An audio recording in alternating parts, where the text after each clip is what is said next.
আসসালামু আলাইকুম। আমার রান্নার চ্যানেলে আপনাদের সবাইকে স্বাগত জানাই। নিত্য নতুন রান্না দেখার জন্য ঘরোয়া পরিবেশে অনেক বিয়ের কাজ সম্পূর্ণ হচ্ছে, তার জন্য নিয়ে আসলাম বিয়ে বাড়ি রোস্ট, সবার পছন্দের শীর্ষে। চলুন উপকরণগুলো দেখে নিই, একটু ধৈর্য সহকারে দেখে নিবেন। অনেকগুলো উপকরণ তো। 1/4 কাজু বাদাম, 2 চামচ পাউডার দুধ আর 1 চামচ গোলাপ জল দিয়ে ভালো করে ব্লেন্ড করে নিছি। আর 10টি কিশমিশ, 3 চামচ ঘি বা তেল, 1/3 কাপ টমেটো কেচাপ, 1/3 কাপ আদা বাটা, 1 কাপ পেঁয়াজ বেরেস্তা, 1/3 কাপ রসুন বাটা, 1 কাপ পেঁয়াজ বাটা, 1 কাপ টক দই, 4 পিস মুরগির মাংস আমি রোস্টের সাইজে কেটে নিছি, আধা চামচ ভাজা জিরের গুঁড়ো, 1/4 জয়ত্রী গুঁড়ো, 1/4 জয়ফল গুঁড়ো, 1/4 সবুজ এলাচের গুঁড়ো, 4 থেকে 6 টুকরো দারুচিনি, 4 থেকে 5টি সবুজ এলাচ, 15-20টি গোলমরিচ, 2টি স্টার মশলা, 2টি আলু বুখারা, 1টি কালো এলাচ, লবণ স্বাদ মতো, চিনি 2 চামচ, 4টি কাঁচামরিচ, 2টি তেজপাতা, আধা চামচ ধনে গুঁড়ো। প্রথমেই 1 কাপ টক দইয়ের মধ্যে দিয়ে দিচ্ছি জয়ত্রী, জয়ফল আর সবুজ এলাচের গুঁড়ো, সাথে দিয়ে দিচ্ছি কেচাপ। এখন সবগুলো একসাথে ভালো করে মিশিয়ে ফেটিয়ে নিব। এই টিক্সটি বিয়েবাড়ির বাবুর্চিরা ব্যবহার করে। আপনারা বানালেই বুঝতে পারবেন যে বিয়েবাড়ির স্বাদটা এই রেসিপির উপরেই ফিরে আসবে। সবকিছু ভালো করে ফেটিয়ে নেওয়ার পর এই টেন্ডেন্সি চলে আসছে। এখন সাইড করে রেখে চলে যাচ্ছি বাকি প্রসেসিং এ। প্রথমেই চুলায় কড়াই বসিয়ে কড়াইটা গরম করে নিলাম। এখন দিয়ে দিচ্ছি 1 চামচ ঘি। এখন ঘিটা ভালো করে গরম করে নিচ্ছি। আমি যে চিকেনের পিসগুলা নিয়ে আসছি এগুলা রোস্টের সাইজে এই দেশে কিনতে পাওয়া যায়। বাংলাদেশে হলে আপনারা কেটে নিয়ে আসবেন। এখন দিয়ে ভালো করে ভেজে নিব। আর আমি গায়ে একটু চিড় দিয়ে দিছি যাতে জুসি হয়। উপরে দিয়ে দিলাম 1 চিমটি লবণ যাতে তেলটা বা ঘিটা না ছিটে। আপনারা ঘিয়ের পরিবর্তে তেলও ব্যবহার করতে পারেন। এখন উল্টে পাল্টে ভেজে নিব।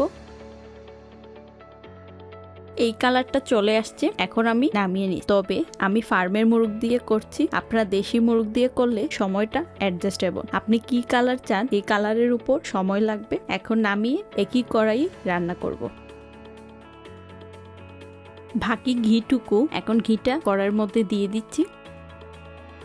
গলে যাওয়ার পর দিয়ে দিচ্ছি 2টি তেজপাতা টুকরো করে দিয়ে দিলাম। সবগুলো গরম মশলা একে একে দিয়ে দিচ্ছি। একটু ফেটিয়ে দিবে তাতে ফুটবে না। এখন ভালো করে নেড়েচেড়ে ভেজে নিচ্ছি যাতে স্মেলটা ভালো করে বের হয়। গরম মশলাগুলো ভাজার পর দিয়ে দিচ্ছি সব বাটা উপকরণগুলো। প্রথমে দিচ্ছি আদা বাটা। একটা একটা করে মশলা দিব আর নাড়াচাড়া করব। রসুন বাটা আর দিচ্ছি পেঁয়াজ বাটা। এখন সবগুলো উপকরণ দেওয়ার পর ভালো করে নেড়ে চেড়ে মশলাটা কষিয়ে নিব যাতে কাঁচা গন্ধটা না থাকে। সবগুলো মশলা কষানোর পর দিয়ে দিচ্ছি রোস্টগুলো। বাই দ্য ওয়ে, আপনাদের তো বললামই না কতটুকু পরিমাপে রোস্ট ব্যবহার করছি। আমি নর্মালি দোকানে গেছিলাম 1 কেজি কেনার জন্য, বাট একদম এক্স্যাক্টলি 1 কেজি পাই নাই, তা থেকে একটু পরিমাপে বেশি আছে। তবে আমার কাছে মনে হয়েছে আমার রোস্টের সাইজগুলো একটু তুলনামূলক বড়, আর একটু ছোট হলে সবার জন্য সুবিধা হবে। এখন আগে থেকে যে সিক্রেট রেসিপিটি আপনাদের সাথে শেয়ার করলাম এই সিক্রেট মশলাগুলো দিয়ে দিচ্ছি। এখন মশলাটা যেন রোস্টের গায়ে ভালো করে লেগে যায় এভাবে উল্টে পাল্টে লাগিয়ে নেবে। আর পুরো রান্নাটা হবে মিডিয়াম হিটে। আর আমার চুলাটা এখনো মিডিয়াম হিটে আছে। এর মধ্যে কষিয়ে নিব। এখন কষানোর পর দিয়ে দিব নেড়েচেড়ে বাকি উপকরণগুলো। যেহেতু আমি মাংসটা আগেই ভেজে নিছিলাম তাই এত বেশি পানি বের হয় নাই। দিয়ে দিচ্ছি পরিমাণ মতো লবণ, চিনি, ধনে গুঁড়ো আর সাথে দিয়ে দিচ্ছি 4-5টা কাঁচামরিচ। আগে থেকে বানিয়ে রাখা কাজু বাদাম, গোলাপ জল আর দুধ আমি দিয়ে দিচ্ছি। তবে আপনাদের কাছে গোলাপ জল না থাকলে আপনারা 1 চিমটি জাফরান দুধে ভিজিয়ে রেখে দিয়ে দিতে পারেন। দিয়ে দিচ্ছি কিছু কিশমিশ আর আলু বুখারা 10-15 মিনিট ভিজিয়ে রেখে দিয়ে দিলাম 2টি, আর সাথে দিয়ে দিচ্ছি 200 গ্রাম পানি। এখন সবগুলো উপকরণ ভালো করে নেড়েচেড়ে নিচ্ছি যাতে চিনি বাকি মশলাগুলো রোস্টের গায়ে ভালো করে ঢুকে যায়। এইভাবে নাড়াচাড়ার পর দিয়ে দিচ্ছি বেরেস্তা। বেরেস্তাটা মাস্ট দিতেই হবে। এইভাবে ঘুরিয়ে ঘুরিয়ে দিয়ে দিবে, সব জায়গায় লাগবে আর খুব ভালো একটা স্মেল বের হবে। আপনারা এই স্মেলটা পাচ্ছেন না? অলরেডি আমি পেতে শুরু করছি।